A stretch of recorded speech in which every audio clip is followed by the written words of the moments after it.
Hey boys and girls, we're going to review a little bit of multiplication. This is multiplying by 1. So the directions here say when you multiply by 1, the answer is always the same as the other number. What does that mean?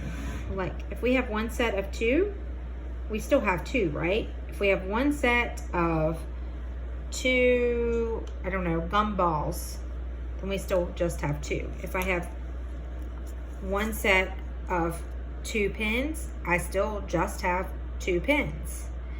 So basically the easiest thing to remember is that whatever number times 1 is going to give you 1.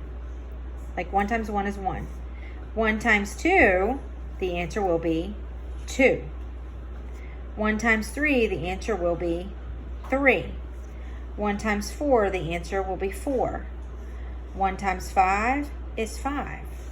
1 times 6 will be 6. 1 times 7, 1 times 7 will be 7. 1 times 8 will be 8. 1 times 9 is 9.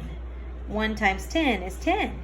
Now what if we flip it around? These are fact families for some of these others, like 1 times 3. Well, that's the same thing as 3 times 1. 3 times 1 is 3.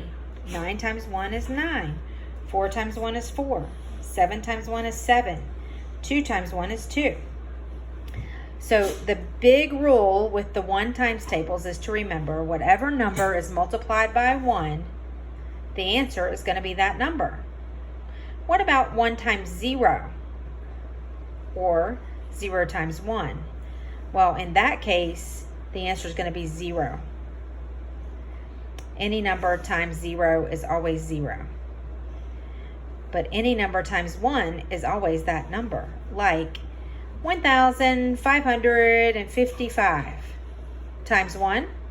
My answer is 1,555. What about 300 times 1? Well, the answer is 300. 200 times 1. The answer is 200. 77 times 1. The answer is 77. All right, so I want you guys to be working on memorizing 1 times tables this week. We did zeros last week.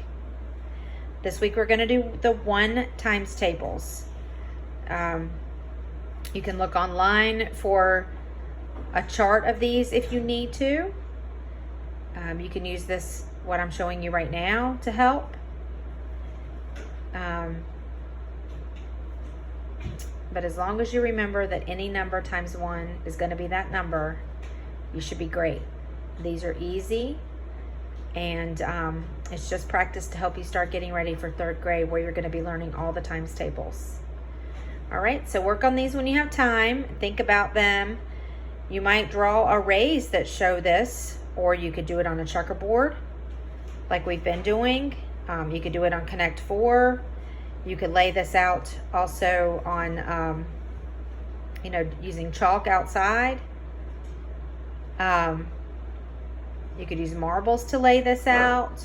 You could use pennies to show this. Anything that you can come up with that helps you understand it is a great help. All right, Boy Scout's barking. I better check on what he's doing. You guys have a great day. Bye.